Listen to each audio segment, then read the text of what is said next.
ಶ್ರೀಕೃಷ್ಣಾಯ ನಮಃ.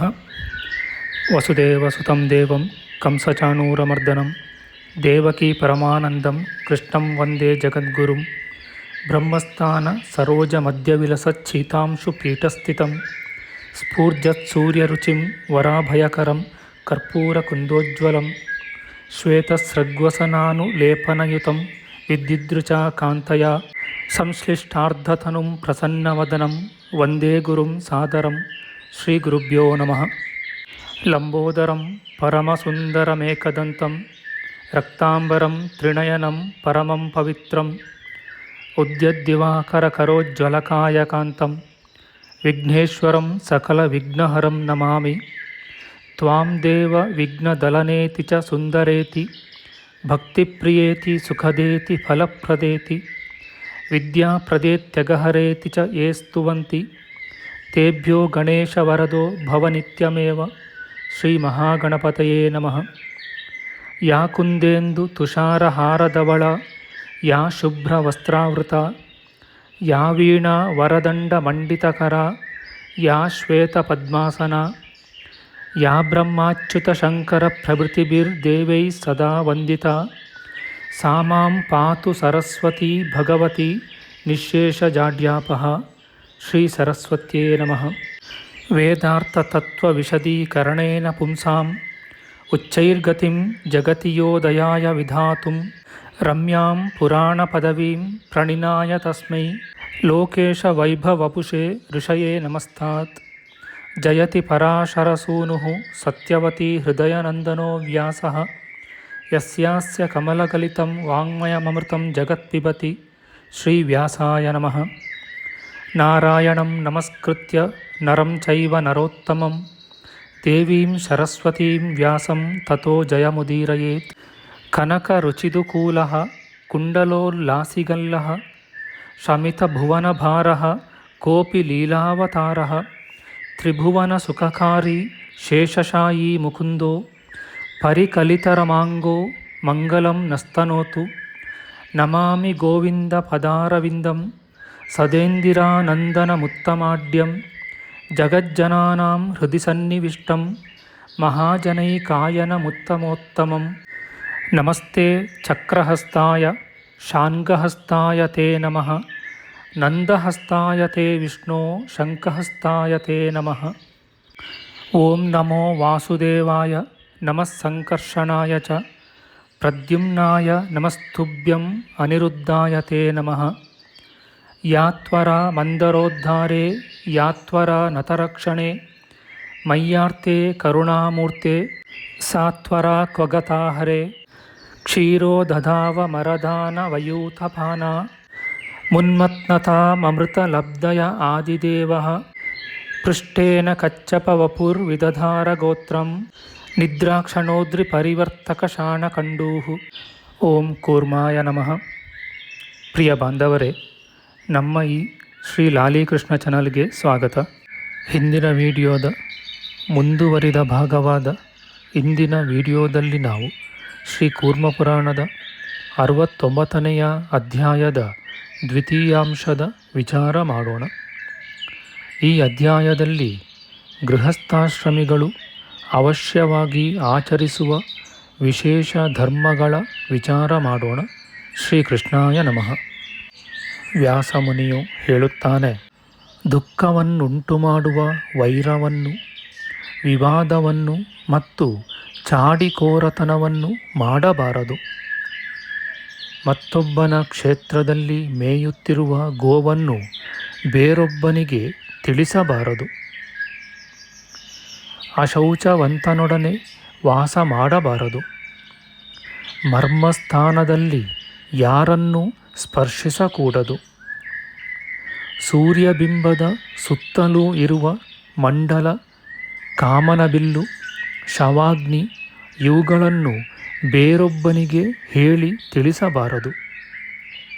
ಹಾಗೂ ಜ್ಞಾನಿಯು ಯಾವಾಗಲೂ ಚಂದ್ರನಿಗುಂಟಾದ ರೇಖಾಮಂಡಲವನ್ನು ಬೇರೊಬ್ಬನಿಗೆ ತಿಳಿಸಬಾರದು.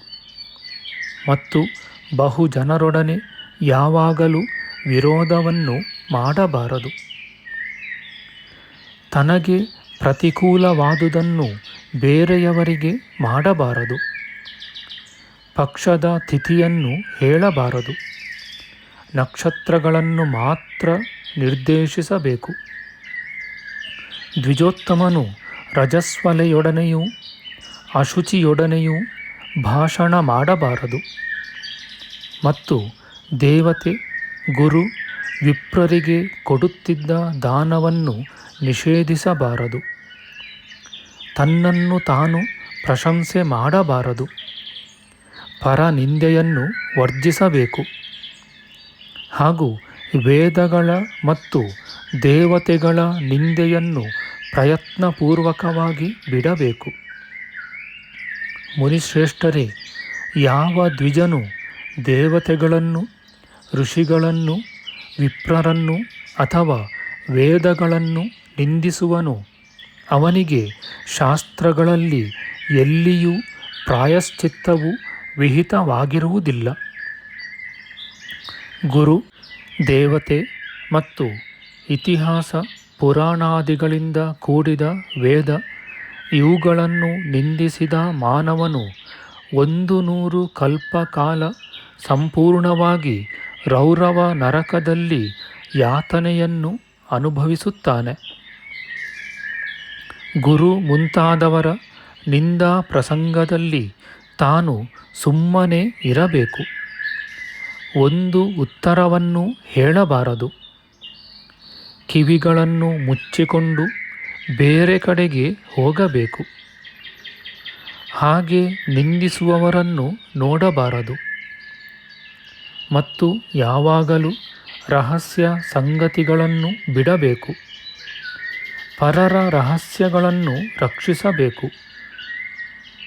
ಸ್ವಜನರ ಸಂಗಡ ಯಾವಾಗಲೂ ವಿವಾದವನ್ನು ಮಾಡಬಾರದು. ದ್ವಿಜೋತ್ತಮರೇ, ಪಾಪಿಯನ್ನು ನೋಡಿ ಪಾಪಿಯೆಂದು ಹೇಳಬಾರದು. ಹಾಗೂ ಅಪಾಪಿಯನ್ನು ಪಾಪಿ ಎನ್ನಬಾರದು. ಹಾಗೆ ಹೇಳುವುದರಿಂದ ನಿಜವಾದ ಪಾಪಿಗೆ ತುಲ್ಯವಾದ ಪಾಪದೋಷಕ್ಕೆ ಭಾಗಿಯೂ, ಅಪಾಪಿಗೆ ಮಿಥ್ಯಾಪಾಪವನ್ನು ಆರೋಪಿಸಿದ ಪಾಪಕ್ಕೆ ಭಾಗಿಯೂ ಆಗುತ್ತಾನೆ. ಮಿಥ್ಯಾಪವಾದವನ್ನು ಹೊರಿಸಿದವರ ರೋದನದಿಂದ ಯಾವ ಕಣ್ಣೀರು ಬಿಂದುಗಳು ಬೀಳುವವೋ ಆ ಬಿಂದುಗಳು ಮಿಥ್ಯಾಪವಾದವನ್ನು ಹೊರಿಸಿದವರ ಪಶು ಪುತ್ರರನ್ನು ಧ್ವಂಸ ಮಾಡುವವು. ಬ್ರಹ್ಮಹತ್ಯೆ, ಸುರಾಪಾನ, ಸ್ಥೇಯ, ಗುರುಪತ್ನಿ ಸಮಾಗಮ ಎಂಬ ಮಹಾಪಾತಕಗಳಲ್ಲಿ ಪ್ರಾಯಶ್ಚಿತ್ತವು ಸಾಧುಗಳಿಂದ ತೋರಿಸಲ್ಪಟ್ಟಿದೆ. ಮಿಥ್ಯಾಪವಾದದಲ್ಲಿ ಮಾತ್ರ ಪ್ರಾಯಶ್ಚಿತ್ತವು ಹೇಳಲ್ಪಡಲಿಲ್ಲ. ಉದಯಿಸುತ್ತಿರುವ, ಅಸ್ತಮಯ ಹೊಂದುವ, ಜಲದಲ್ಲಿ ಪ್ರತಿಬಿಂಬಿಸಿದ, ಉಪರಾಗ ಹಿಡಿದಿರುವ ಮತ್ತು ಗಗನ ಮಧ್ಯದಲ್ಲಿರುವ ಸೂರ್ಯನನ್ನು, ಚಂದ್ರನನ್ನು ನಿಮಿತ್ತವಿಲ್ಲದೆ ನೋಡಬಾರದು. ಅಥವಾ ವಸ್ತ್ರದಿಂದ ಮರೆಮಾಡಿರುವ ಮತ್ತು ಕನ್ನಡಿಯಲ್ಲಿ ಪ್ರತಿಬಿಂಬಿಸಿರುವ ಸೂರ್ಯನನ್ನು ನೋಡಬಾರದು. ಮತ್ತು ನಗ್ನಳಾದ ಸ್ತ್ರೀಯನ್ನು, ನಗ್ನನಾದ ಪುರುಷನನ್ನು ಯಾವಾಗಲೂ ನೋಡಬಾರದು. ವಿದ್ವಾಂಸನು ಮೂತ್ರ ಮಲಗಳನ್ನು, ದಂಪತಿಗಳು ಸೇರಿಕೊಂಡಿರುವ ಮೈಥುನ ಕರ್ಮವನ್ನು ನೋಡಬಾರದು.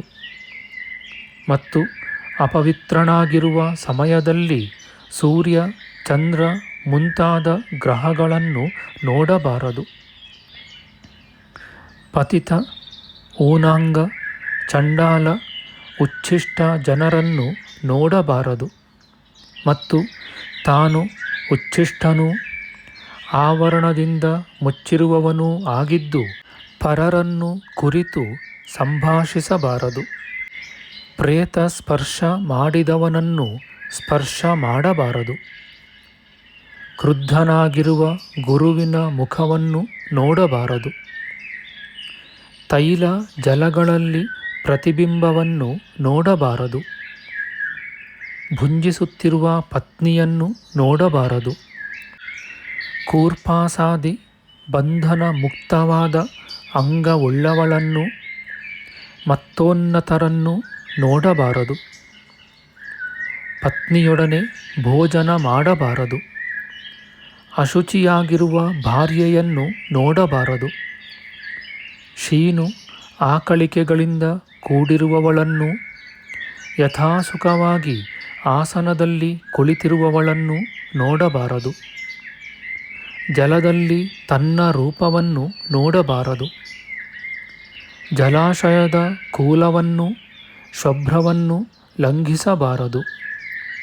ಮತ್ತು ಮೂತ್ರ ಪ್ರದೇಶವನ್ನು ಆಸನಾದಿಗಳಿಗೆ ಉಪಯೋಗಿಸಬಾರದು.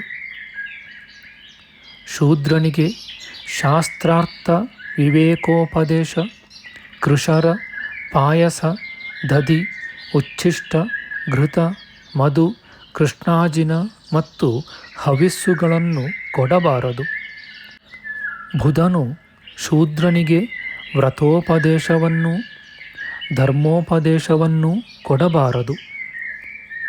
ಅಧಿಕವಾಗಿ ಕ್ರೋಧ, ರಾಗ, ದ್ವೇಷಗಳ ಆವೇಶವನ್ನು ಹೊಂದಬಾರದು. ಅವುಗಳನ್ನು ವರ್ಜಿಸಬೇಕು. ಲೋಭ, ದಂಭ, ಈರ್ಷ್ಯೆ, ವಿಜ್ಞಾನ ನಿಂದೆ, ಮಾನ, ಮೋಹ, ಕ್ರೋಧ ಮತ್ತು ದ್ವೇಷಗಳೆಂಬ ದೋಷಗಳನ್ನು ಯತ್ನದಿಂದ ವರ್ಜಿಸಬೇಕು. ಯಾವ ವ್ಯಕ್ತಿಗೂ ಪೀಡೆಯನ್ನು ಮಾಡಬಾರದು. ಪುತ್ರ ಮತ್ತು ಶಿಷ್ಯರನ್ನು ಶಿಕ್ಷಿಸಬೇಕು. ಹೀನ ಜನರನ್ನು, ಉಗ್ರಮತಿಯುಳ್ಳವರನ್ನು ಯಾವಾಗಲೂ ಸೇವಿಸಬಾರದು. ಬುಧನು ತನ್ನನ್ನು ಅವಮಾನದಿಂದ ನೋಡಬಾರದು. ಹಾಗೂ ದೈನ್ಯವನ್ನು ಯತ್ನದಿಂದ ವರ್ಜಿಸಬೇಕು. ಶಿಷ್ಟನಲ್ಲದವನನ್ನು ಸತ್ಕರಿಸಬಾರದು ಮತ್ತು ತನ್ನನ್ನು ಶ್ಲಾಘಿಸಬಾರದು. ಉಗುರಿನಿಂದ ಭೂಮಿಯನ್ನು ಗೀಚಬಾರದು. ಹಸುವನ್ನು ಶಯನ ಮಾಡಿಸಬಾರದು. ಒಂದು ನದಿ ಸಮೀಪದಲ್ಲಿ ಮತ್ತೊಂದು ನದಿಯನ್ನು, ಒಂದು ಪರ್ವತ ಸಮೀಪದಲ್ಲಿ ಮತ್ತೊಂದು ಪರ್ವತವನ್ನು ಕೀರ್ತಿಸಬಾರದು. ನದಿ ಪರ್ವತಗಳನ್ನು ಅತಿಕ್ರಮಿಸುವವನ ಸಂಗಡ ಸಹವಾಸ ಮಾಡಬಾರದು. ಸಹಾಯಕನನ್ನು ಬಿಡಬಾರದು. ನಗ್ನನಾಗಿ ಜಲವನ್ನು ಪ್ರವೇಶಿಸಬಾರದು ಮತ್ತು ಅಗ್ನಿಯನ್ನು ಪಾದದಿಂದ ಸ್ಪರ್ಶ ಮಾಡಬಾರದು. ಶಿರಸ್ಸಿಗೆ ಒತ್ತಿ ಮಿಕ್ಕಿದ ತೈಲದಿಂದ ಶರೀರವನ್ನು ಲೇಪಿಸಬಾರದು. ಶಸ್ತ್ರಗಳನ್ನು, ಸರ್ಪಗಳನ್ನು ಹಿಡಿದು ಕ್ರೀಡಿಸಬಾರದು. ತನ್ನ ಇಂದ್ರಿಯಗಳನ್ನು ಅನಗತ್ಯವಾಗಿ ಸ್ಪರ್ಶಿಸಬಾರದು. ರೋಮ, ರಹಸ್ಯಾವಯವಗಳನ್ನು ಸ್ಪರ್ಶ ಮಾಡಬಾರದು. ಅಶಿಷ್ಟನೊಡನೆ ನಡೆಯಬಾರದು. ಹಸ್ತ ಪಾದಗಳ ಚಾಪಲವನ್ನು ಅಗ್ನಿ ಸಮೀಪದಲ್ಲಿ ಮಾಡಬಾರದು. ಶಿಷ್ಣೇಂದ್ರಿಯ, ಉದರ ಮತ್ತು ಶ್ರವಣೇಂದ್ರಿಯಗಳ ಚಾಪಲವನ್ನು ಬಿಡಬೇಕು. ಹಾಗೂ ಅಂಗ ನಖಗಳ ಶಬ್ದವನ್ನು ಮಾಡಬಾರದು ಮತ್ತು ಅಂಜಲಿಯಿಂದ ಪಾನ ಮಾಡಬಾರದು. ಜಲವನ್ನು ಕಾಲಿನಿಂದಾಗಲಿ ಕೈಯಿಂದಲಾಗಲಿ ಯಾವಾಗಲೂ ಹೊಡೆಯಬಾರದು. ಇಟ್ಟಿಗೆಯ ಚೂರುಗಳಿಂದ ಫಲ, ಸಫಲವಾದ ಕುಸುಮ ಮುಂತಾದುವನ್ನು ಬೀಳಿಸಬಾರದು. ಮ್ಲೇಚ್ಛ ಭಾಷೆಯನ್ನು ಅಭ್ಯಾಸ ಮಾಡಬಾರದು. ಆಸನವನ್ನು ಪಾದದಿಂದ ಸೆಳೆಯಬಾರದು. ಭೇದನ, ಚಿಟಿಕೆಯನ್ನು ಹೊಡೆಯುವುದು, ಛೇದನ ಮತ್ತು ಗೀರುವುದು ಮುಂತಾದ ವ್ಯಾಪಾರಗಳನ್ನು ಬಿಡಬೇಕು. ನಮ್ಮ ಮುಂದಿನ ವಿಡಿಯೋದಲ್ಲಿ ನಾವು ಶ್ರೀ ಕೂರ್ಮ ಪುರಾಣದ 69ನೆಯ ಅಧ್ಯಾಯದ ಉತ್ತರ ಭಾಗದ ವಿಚಾರ ಮಾಡೋಣ. ಆಧ್ಯಾತ್ಮಿಕ ಚರ್ಚೆ ಮತ್ತು ವಿಚಾರ ವಿನಿಮಯಕ್ಕಾಗಿ ಶುರು ಮಾಡಿದ ಈ ಚಾನಲ್ನಲ್ಲಿ ನಾವು ಅಪ್ಲೋಡ್ ಮಾಡುವ ಎಲ್ಲ ವಿಡಿಯೋಗಳನ್ನು ಸಂಪೂರ್ಣವಾಗಿ ನೋಡಿ ನಿಮ್ಮ ಸಲಹೆಗಳನ್ನು ಕಮೆಂಟ್ ಬಾಕ್ಸ್ನಲ್ಲಿ ಬರೆಯಿರಿ. ದಯವಿಟ್ಟು ಈ ಚಾನಲ್ಗೆ ಸಬ್ಸ್ಕ್ರೈಬ್ ಮಾಡಿ ಹಾಗೂ ಬೆಲ್ ಬಟನ್ ಒತ್ತಿ ನಾವು ಹಾಕುವ ಎಲ್ಲ ವಿಡಿಯೋಗಳನ್ನು ನೋಡಿ ಪ್ರೋತ್ಸಾಹಿಸಿ. ಕೃಷ್ಣಂ ನಾರಾಯಣಂ ವಂದೇ ಕೃಷ್ಣಂ ವಂದೇ ವ್ರಜಪ್ರಿಯಂ ಕೃಷ್ಣಂ ದ್ವೈಪಾಯನಂ ವಂದೇ ಕೃಷ್ಣಂ ವಂದೇ ಪೃಥಾಸುತಂ. ಶ್ರೀಕೃಷ್ಣಾಯ ನಮಃ.